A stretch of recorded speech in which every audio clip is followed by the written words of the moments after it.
Missing information हमें निकालने के लिए सीखना है सिंगल एंट्री सिस्टम में, और ये सबसे इंपॉर्टेंट है हमारे लिए।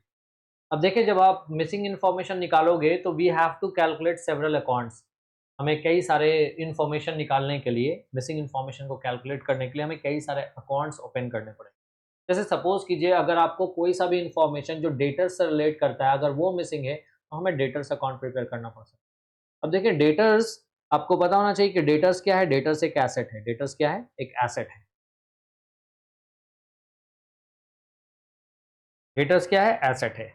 और आपने मॉडर्न रूल में पढ़ा होगा कि एसेट्स डेबिट करने से बढ़ेगा और क्रेडिट करने से घटेगा। ठीक है।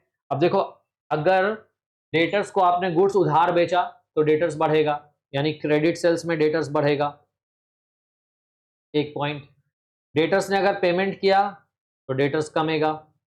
डेटर्स से अगर पैसा डूबा तो डेटर्स कमेगा, है ना। उसी तरीके से अगर बिल्स रिसीव हुआ है डेटर से तो डेटर्स घटेगा, और अगर डिसऑनर हुआ है डिसऑनर हुआ है बिल्स तो क्या होगा? डेटर्स बढ़ जाएगा वापस से, है ना। उसी तरीके से अगर आपने डेटर्स के ऊपर इंटरेस्ट चार्ज किया तो डेटर्स वहां पे बढ़ा दोगे।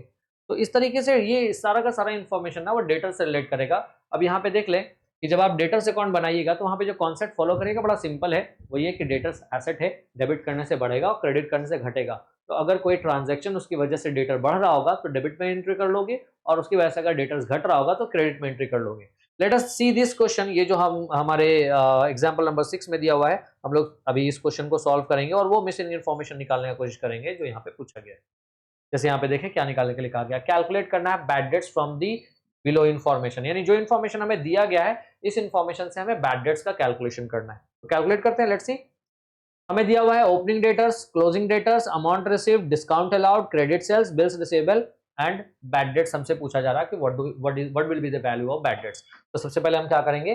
डेटर्स का अकाउंट बनाएंगे, सन्ड्री डेटर्स अकाउंट, और इसका सबसे पहले ओपनिंग बैलेंस लिखेंगे। आपको पता है डेटर्स एसेट है, और एसेट्स का कैसा बैलेंस होता है? डेबिट बैलेंस होता है। मतलब ओपनिंग बैलेंस किस साइड जाएगा? ओपनिंग बैलेंस डेबिट साइड में जाएगा। तो हम लोग यहाँ पे डेबिट में लिखेंगे टू बैलेंस ब्रॉट डाउन, और इस क्वेश्चन में ओपनिंग डेटर्स का बैलेंस कितना दिया हुआ है? 5 लाख। ठीक है। ओपनिंग डेटर्स अगर डेबिट पे लिखेंगे तो ऑब्वियस सी बात है कि क्लोजिंग डेटर्स हम कहां पे लिखेंगे? क्लोजिंग डेटर्स को हम लिखेंगे क्रेडिट साइड में। तो क्लोजिंग डेटर्स क्रेडिट साइड में लिखेंगे बाई बैलेंस कैरिड डाउन। कितना अमाउंट है?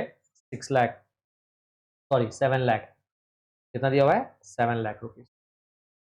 उसी तरीके से यहाँ पे देखो, amount received in cash, amount जो कैश में रिसीव हुआ वो इन्फॉर्मेशन दिया हुआ है। तो हम यहाँ पे क्रेडिट साइड, अब डेटर से अगर पैसा मिलेगा तो डेटर्स बढ़ेगा ही घटेगा? घटेगा ना। तो हम क्या करेंगे? क्रेडिट साइड एंट्री करेंगे। हम लिखेंगे बाई कैश। कितना अमाउंट? 6 लाख। उसी तरीके से कह रहा है डिस्काउंट दिया है डेटर्स को, तो डेटर्स को डिस्काउंट दोगे तो उसका उसका वैल्यू बढ़ेगा ही घटेगा? ऐसी बात है, डेटर्स को अगर डिस्काउंट दोगे तो उससे उसके अकाउंट को कम करना पड़ेगा, घटाना पड़ेगा। तो हमें क्रेडिट साइड एंट्री करना पड़ेगा बाई डिस्काउंट अलाउड। कितना अमाउंट है? 10,000। क्रेडिट सेल्स, उधार बेचा है आपने, तो उधार बेचेंगे तो डेटर्स बढ़ जाएगा। डेबिट साइड लिखेगा इसका एंट्री टू सेल्स, डैश देके क्रेडिट। कितना अमाउंट दिया है? 11,40,000। क्लियर है। और फिर दिया है बिल्स रिसीवेबल। बिल्स डेटर से रिसीव होगा तो क्या होगा? डेटर्स का वैल्यू घटेगा। आपको पता है कि बिल्स रिसीवेबल का मतलब क्या है? वो डेटर जिनसे रिटर्न में लिया गया है, तभी मतलब उधार दिया हुआ था, अब वो पेमेंट नहीं कर रहा है तो हमने क्या करा? एक लीगल डॉक्यूमेंट उसके ऊपर, लीगल डॉक्यूमेंट पे साइन करवा लिया। अब वो डेटर नहीं रहेगा, वो क्या बन जाएगा? डेटर से हटके बिल्स रिसीवेबल बन जाएगा। तो क्रेडिट साइड में लिखेंगे बाई बिल्स रिसीवेबल, क्योंकि डेटर्स कम हो रहा है। कितना अमाउंट? 3 लाख। अब बैलेंस कर लीजिए आप, और तो कोई इन्फॉर्मेशन नहीं है। तो 11 और 5 16,40,000 हो रहा है डेबिट में। क्रेडिट में कितना हो रहा है? 7 6 13 3 16,10,000।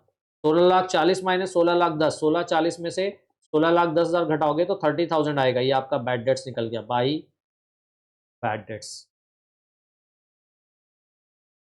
डैश देके बैलेंसिंग फिगर। कितना amount? It's 30,000।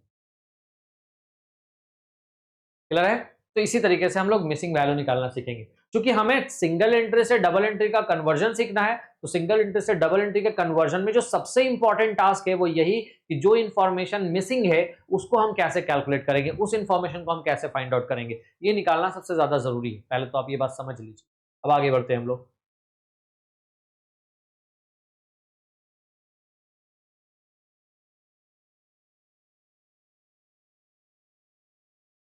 Next missing information जो हम लोग निकालना सीखेंगे वो क्रेडिटर्स अकाउंट का मिसिंग इन्फॉर्मेशन निकालना सीखेंगे, जो कि यहाँ पे आपके एग्जांपल में एग्जांपल नंबर 7 में दिया हुआ है। Calculate credit purchase from the below information. नीचे जो इन्फॉर्मेशन दिया गया है इससे हमें क्या निकालना है, क्रेडिट परचेज। ऑब्वियस सी बात है, उधार में गुड्स लाया है तो जिससे हम उधार गुड्स खरीदते हैं उसको हम बोलते हैं क्रेडिटर्स। इसका मतलब हमें कौन सा अकाउंट बनाना पड़ेगा, क्रेडिटर्स अकाउंट बनाना पड़ेगा। और आप यहाँ पे वैल्यू देख भी रहे होगे कि opening balance of creditors, closing creditors, कितना पेमेंट किया, कितना डिस्काउंट मिला, यही इन्फॉर्मेशन दिया हुआ है। अभी सबसे पहले आपको पता होना चाहिए कि क्रेडिटर्स क्या है। व्हाट इज क्रेडिटर, एसेट है कि लाइबिलिटीज है, बोलो। व्हाट इज क्रेडिटर्स, एसेट है कि लाइबिलिटीज है, लाइबिलिटीज है ना, बिल्कुल। तो यहाँ पे हम लोग यहाँ पे पहले फॉर्मेट ड्रॉ कर लेंगे, पर्टिकुलर्स रुपीज, डेबिट इंक्रीज होने से, डेबिट यहाँ पर सन्ड्री क्रेडिटर है ना, लाइबिलिटी है तो डेबिट से डिक्रीज होगा और क्रेडिट से इंक्रीज होगा, ठीक है। और क्रेडिटर्स का ओपनिंग बैलेंस क्रेडिट साइड में होगा, तो ओपनिंग बैलेंस ऑफ क्रेडिटर दिया हुआ है, लिख लेंगे बाई बैलेंस ब्रॉट डाउन। कितना है ओपनिंग बैलेंस, इट्स 4 लाख। और क्लोजिंग बैलेंस ऑफ क्रेडिटर्स को आप डेबिट में लिख लोगे, टू बैलेंस कैरीड डाउन। कितना अमाउंट है, 5 लाख। उसके अलावा पेमेंट क्या है, अगर हम क्रेडिटर्स को पेड करेंगे, पैसे देंगे क्रेडिटर को, तो क्रेडिटर का बैलेंस कम हो जाएगा ना। इसका मतलब हमें इसका एंट्री किधर करना होगा, डेबिट साइड में करना होगा। हम यहाँ पे लिखेंगे टू कैश अकाउंट। कितना पेमेंट किया है क्रेडिटर्स को, 8,50,000। अगर आपको क्रेडिटर से डिस्काउंट मिला है तो क्रेडिटर्स का वैल्यू कमेगा ना, कमेगा, तो डेबिट साइड लिखेंगे टू डिस्काउंट रिसीव्ड। कितना अमाउंट है ये, 20,000। अब आप इसको बैलेंस कर लो, बैलेंस दिन। जब आप बैलेंस करेंगे तो यहाँ पे देख लीजिए कितना बैलेंस बचेगा, तो 8,50,000 प्लस 8 5 13,70,000 रुपए डेबिट साइड में आ रहा है, 13,70,000 रुपए, 13,70,000। 13,70,000 में से 4 लाख रुपया घटा दीजिए तो कितना बैलेंस बचता है, 9,70,000 रुपये। यहाँ पे लिख लेंगे बाई परचेजेस डैश देके क्रेडिट, क्रेडिट परचेज निकल गया हमारा 9,70,000 रुपये। जो वैल्यू मिसिंग था हमने कैलकुलेट कर दिया। इज दैट क्लियर, समझ में आया सबको। तो मिसिंग वैल्यू का कैलकुलेशन, डबल एंट्री के कन्वर्जन में सबसे इंपॉर्टेंट पार्ट क्या है हमारा, वो है मिसिंग वैल्यू का कैलकुलेशन करना। तो मिसिंग वैल्यू का कैलकुलेशन करने के लिए आप लोगों ने सीखा, आगे बढ़ेंगे हम लोग।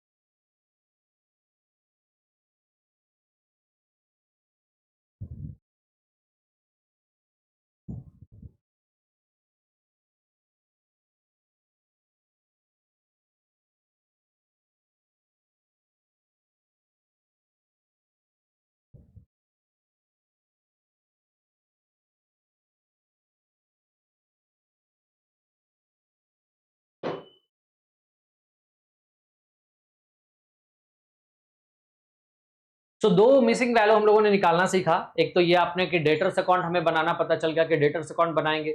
अभी डेटर्स अकाउंट बनाएंगे क्यों, कोई भी अमाउंट जो डेटर्स से रिलेट कर रहा है और वो मिसिंग है तो उसके लिए आपको बनाना पड़ेगा डेटर्स अकाउंट। उसी तरीके से क्रेडिटर्स अकाउंट कब बनाएंगे, तो कोई भी इंफॉर्मेशन जो क्रेडिटर्स से रिलेट करेगा और वो मिसिंग है, वो कैलकुलेट करना आपको पड़ रहा है, तो you have to prepare creditors account. आगे चलेंगे हम लोग। अब कुछ थ्योरेटिकल पोर्शन डिस्कस कर लेते हैं आज, इसके बाद फिर हम लोग अगले क्लास में डिस्कस करेंगे, नेक्स्ट क्लास में मिलेंगे फिर। Now we will discuss about distinction between. देखो क्या होता है ना, जब सिंगल इंटरेस्ट सिस्टम पे जब ट्रांजैक्शंस मेंटेन होते हैं तो दो चीजें मिक्सअप होने के चांसेस बहुत ज्यादा होते हैं, और वो ये कि बिजनेस का खर्चा और पर्सनल खर्चा मिक्सअप हो जाता है। और ये कहाँ से रिवील होता है, ये रिवील होता है कैश बुक से। यानी नॉर्मली लोग बिजनेस का कैश कहाँ कहाँ आ रहा है, बिजनेस का कैश कहाँ कहाँ इस्तेमाल हो रहा है, कब पर्सनल पैसा लगा, कब पर्सनल पैसा, कब बिजनेस के खर्चे से, बिजनेस के पैसे से पर्सनल खर्चा कर लिया गया, तो ये सारा इंफॉर्मेशन ना कैश बुक में रिकॉर्ड कर लिया जाता है। तो when you record cash book, तो कैश बुक को जब आप एनालाइज करना वहां पे इसलिए जरूरी हो जाता है ताकि हम ये फर्क कर सके कि कौन सा खर्च बिजनेस का खर्चा है और कौन सा खर्च पर्सनल खर्चा है। क्योंकि बिना इस डिफरेंशिएशन के, बिना इस फर्क के आप ये कैलकुलेशन नहीं कर पाओगे। बिना इस फर्क के, बिना इस डिफरेंसेस के हमारे लिए कि सिंगल एंट्री से डबल एंट्री में कन्वर्जन मुश्किल हो जाता है। तो हम पहले वो कुछ सिचुएशन जान लेते हैं जहां पे आप पता हो जाना चाहिए कि कौन सा अमाउंट बिजनेस एक्सपेंसेस में आ रहा है और कौन सा अमाउंट ड्रॉइंग से। Let us see the scenario. सबसे पहला मान लीजिए कि एक घर है जहां पे बिजनेस भी चल रहा है और उसी घर में है तो आपका रेंट पे लिया हुआ, यानी आपने बिजनेस के आप जो जिस घर में बिजनेस कर रहे हो उसी घर में रह भी रहे हो, तो रेंट तो एक ही साथ पेड करोगे, है ना। तो फिर आपको ये देखना पड़ेगा कि कितना एरिया आपने बिजनेस में यूज में लिया हुआ और कितना एरिया पर्सनल खर्चा के लिए, कितना एरिया में आप रह रहे हैं, क्योंकि यहीं से आपको एक्चुअली पता चलेगा कि रेंट का कितना अमाउंट आपको बिजनेस में डालना चाहिए और कितना अमाउंट पर्सनल खर्च में जाएगा। उसी तरीके से आप देखेंगे अगर घर एक ही है तो वहां पे इलेक्ट्रिसिटी का खर्चा भी और टेलीफोन का बिल भी वो भी मिक्सअप रहेगा, क्योंकि एक ही कॉमन कॉमन प्लेटफॉर्म से जब आप बिजनेस कर रहे होते हो और वहीं रह रहे होते हो तो ये सारे खर्चे मिक्सड अप हो जाते हैं। तो फिर आपको बाइफरकेट करना पड़ेगा कि इसमें से इलेक्ट्रिसिटी का खर्चा, टेलीफोन बिल का खर्चा कौन सा बिजनेस का है, कितना अमाउंट, और कितना अमाउंट पर्सनल यूज के लिए। उसी तरीके से लाइफ इंश्योरेंस प्रीमियम की बात कर लें, प्रोप्राइटर का लाइफ इंश्योरेंस प्रीमियम या पार्टनर्स का लाइफ इंश्योरेंस प्रीमियम अगर बिजनेस के कैश से पेड हो जाए तो आपको पता है लाइफ इंश्योरेंस प्रीमियम पर्सनल खर्चा है ना, और अगर ये अमाउंट बिजनेस के अमाउंट से पेड हो गया है तो ये तो एक तरीके से ड्रॉइंग्स है, पर्सनल खर्चा है। फिर अगला है कि कोई भी घर के खर्च हैं, आपने वो घर के खर्च का इस्तेमाल कहाँ से कर लिया, बिजनेस के कैश से कर लिया, तो ये तो बिजनेस का खर्चा है नहीं ना, लेकिन बिजनेस का कैश घट गया तो फिर ये अमाउंट भी आपको याद करना पड़ेगा, ठीक है ना, ये भी आपको ध्यान में रखना पड़ेगा, क्योंकि जब आप बिजनेस का प्रॉफिट लॉस निकाल रहे हो तो बिजनेस के प्रॉफिट लॉस के लिए वो सारे एक्सपेंसेस और सारे इनकम को कंसिडर करना पड़ेगा हमें जो बिजनेस का है। सिंपल सी बात है। आगे चलिए, प्राइवेट लोन आपने पेड कर दिया फ्रेंड्स को, मतलब दोस्त को कर्ज का जरूरत था आपने दे दिया है, लेकिन वो देने के लिए आपने बिजनेस का पैसा इस्तेमाल करा है, तो ऑब्वियस सी बात है ये भी कैसा, ये भी क्या हो गया, ये भी आपका पर्सनल एक्सपेंडिचर में काउंट होगा। उसी तरीके से पर्सनल गिफ्ट आपने अपने दोस्त को कर दिया, अपने रिलेटिव को कर दिया, और वो पैसा कहाँ से इस्तेमाल करा है, बिजनेस का कैश इस्तेमाल किया। उसी तरीके से गुड्स और सर्विस आपने बिजनेस से गुड्स और सर्विस का इस्तेमाल किया है, यानी अपने ही बिजनेस से अपने ही लिए गुड्स इस्तेमाल किया है अपने इस्तेमाल के लिए, या फिर कोई सर्विसेज अपने बिजनेस से ही लिया है आपने अपने यूज के लिए, तो जाहिर सी बात है ये भी आपका ड्राइंग्स में आएगा। उसके अलावा फैमिली के खर्च के लिए आपने पैसे निकाले हैं बिजनेस से, ये भी ड्राइंग्स में आएगा। फिर आपने डेटर से जो पैसा लिया था उसका इस्तेमाल कर लिया, यानी पैसा आपने डेटर से लिया था और उसको रिकॉर्ड नहीं किया है कैश बुक में, उस पैसे को आपने सीधा अपने पर्सनल खर्चा में यूज कर लिया। तो ऐसे सारे अमाउंट जो है ना आपको स्कैन करके डिटरमाइन करके निकालना पड़ेगा, और इन सब में फर्क करना पड़ेगा कि ये पर्सनल खर्चा था, बिजनेस से हो गया, तो इसको आप ड्रॉइंग्स काउंट करेंगे, ठीक है ना। इसको प्रॉपर तरीके से काउंटिंग करना जरूरी होगा वाइल कन्वर्जन के समय। उसी तरीके से कुछ ऐसे भी सिचुएशन है जो प्रोप्राइटर या पार्टनर की तरफ से फ्रेश इन्वेस्टमेंट काउंट किया जाता है, जैसे कौन कौन, जैसे मान लीजिए money collected and put in the business on maturity of life insurance premium. अब मान लो आपने लाइफ इंश्योरेंस प्रीमियम करवाया था, अब लाइफ इंश्योरेंस प्रीमियम आपका मैच्योर्ड हो गया और जो भी पैसा आपका निकल के आया आपने सारा का सारा बिजनेस में लगा दिया, तो जाहिर सी बात है ना, लाइफ पॉलिसी का पूरा पैसा बिजनेस में लगाया तो ये क्या हो गया, एडिशनल कैपिटल का पार्ट हो गया। एडिशनल कैपिटल का पार्ट हो गया मतलब यहां से कैपिटल इंक्रीज होगा, तो ये भी रिकॉर्डेड होना चाहिए आपके बिजनेस में। उसी तरीके से इंटरेस्ट एंड डिविडेंड और पर्सनल इन्वेस्टमेंट, आपका पर्सनल इन्वेस्टमेंट है और उस पर आपने इंटरेस्ट अर्न किया है, उस पर आपने डिविडेंड अर्न किया है और वो पैसा भी आपने बिजनेस में डाल दिया है, तो इस अमाउंट को भी आप एडिशनल कैपिटल के तौर पर यूज करेंगे, एडिशनल कैपिटल के तौर पर डबल एंट्री सिस्टम के कन्वर्जन के टाइम पर रिकॉर्ड करेंगे। Further, income from non business property collected and put in the business, यानी बिजनेस प्रॉपर्टी नहीं है, दूसरी प्रॉपर्टी है जो आपकी पर्सनल प्रॉपर्टी है और उससे जो भी इनकम आपका आया है वो सब का सब आपने बिजनेस में अपने डाल दिया, तो ये भी कैसा इनकम है, ये भी किस में जाएगा, ये भी जाएगा बिजनेस के लिए, ये एडिशनल कैपिटल के तौर पे ट्रीट किया जाएगा, ठीक है ना। फिर आ जाइए, पेमेंट, आपने क्रेडिटर्स को पैसे दिए हैं लेकिन उस पेमेंट करने के लिए अपना पर्सनल पैसा इस्तेमाल कर लिया, तो ये भी आपको एडिशनल कैपिटल के तौर पे अकाउंट्स में रिकॉर्ड करना पड़ेगा वाइल कन्वर्जन। तो कन्वर्जन करते वक्त बहुत सारे ऐसे टर्म है जो पर्सनल एक्सपेंडिचर यानी ड्रॉइंग्स होंगे और बहुत सारे ऐसे अमाउंट है जो कि एडिशनल कैपिटल होंगे। तो एडिशनल कैपिटल और ड्रॉइंग्स का केयरफुली आपको एग्जामिनेशन करना है, फाइंड आउट करना है अमाउंट, सो दैट कि जब आप कन्वर्जन करो तो किसी भी तरीके का एरर ना हो, गलती होने के चांसेस कम हो, ठीक है।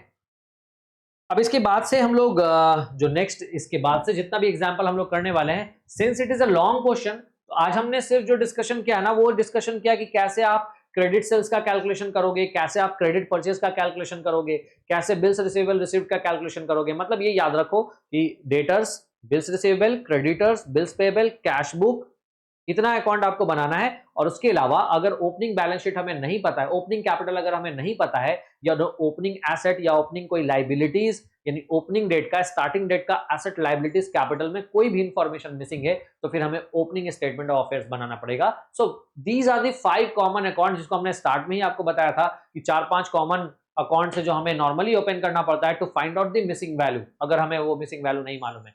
क्रेडिट सेल्स नहीं मालूम है तो यूजुअली डेटर्स और बिल्स रिसीवेबल बनाना पड़ता है। क्रेडिट परचेज नहीं मालूम है तो यूजुअली क्रेडिटर्स और बिल्स पेबल अकाउंट हमें बनाना पड़ता है। उसी तरीके से आप बात कर लेंगे कि अगर हमें ओपनिंग बैलेंस ऑफ कैपिटल नहीं मालूम है, या किसी एसेट्स का ओपनिंग वैल्यू नहीं मालूम है, या किसी लाइबिलिटीज का ओपनिंग वैल्यू नहीं मालूम है, तो हमें ओपनिंग स्टेटमेंट ऑफ अफेयर्स बनाना पड़ेगा। इसके अलावा भी टाइम टू टाइम अगर कोई इंफॉर्मेशन मिसिंग है, उसको उस मिसिंग इंफॉर्मेशन को जानने के लिए जरूरत पड़े तो हमें डिफरेंट अकाउंट्स ओपन करने का जरूरत पड़ सकता है, डिपेंडिंग अपॉन द क्वेश्चन पे ये चीजें डिपेंड करेंगी।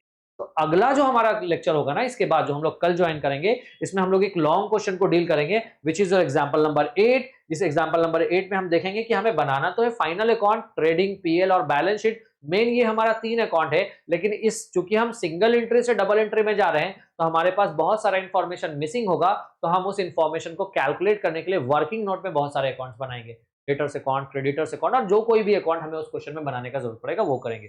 तो अगले क्लास में हम लोग क्वेश्चन नंबर 8 से यानी लॉन्ग क्वेश्चन स्टार्ट कर लेंगे कन्वर्जन का। आज सिर्फ शॉर्ट क्वेश्चन डिस्कशन में आया कि कैसे आप creditors, bills payable, bills receivable, इन सारे इंफॉर्मेशन को कैलकुलेट करोगे। आप देखें डिफरेंट बुक्स में अगर आपको सिंगल एंट्री सिस्टम मिलता है, जैसे 11th में टीएस ग्रेवाल के बुक में आपको मिलेगा सिंगल एंट्री में, तो उसमें जो इस तरह का क्वेश्चन होगा कि क्रेडिट सेल्स निकालिए, क्रेडिट परचेज निकालिए, है ना, ये सारा क्वेश्चन आप बना प्रैक्टिस कर लीजिएगा, क्योंकि उन इंफॉर्मेशन का कैलकुलेशन हमारे लिए यहाँ पे काम आने वाला है कन्वर्जन के पॉइंट ऑफ टाइम। तो आज का लेक्चर हम यहीं तक रखेंगे, एंड करेंगे आज का session. See you tomorrow in the next lecture, कल के लेक्चर में मिलेंगे। हाँ, आप लोगों को बता दें आज का टाइमिंग थोड़ा सा डिले हुआ बिकॉज ऑफिस में थोड़ा सा क्लीनिंग वर्क चल रहा था, सेटअप वगैरह प्रॉपर नहीं था, उसको सेटअप करने में टाइम चला गया, इस वजह से हम आपके उस टाइम पे नहीं ले पाए जो पहले से प्लान था, विच वॉज 12 PM, 12 बजे। ठीक है, 12 बजे नॉर्मली आपका क्लास होगा, लाइव क्लास। ठीक है, अगर 12 बजे क्लास नहीं हो पाया तो फिर डिफरेंट टाइम फ्रेम में क्लास होगा, और वो आपका 2 बजे। मान के चलो कि जुमा के दिन जो है कि 12 बजे तो नहीं ले पाएंगे, but usually Monday, Tuesday, Wednesday, Thursday and Saturday, ये 5 दिन आपका जो है ना 12 बजे से क्लास होगा। आज के लिए इतना ही, see you in the next day.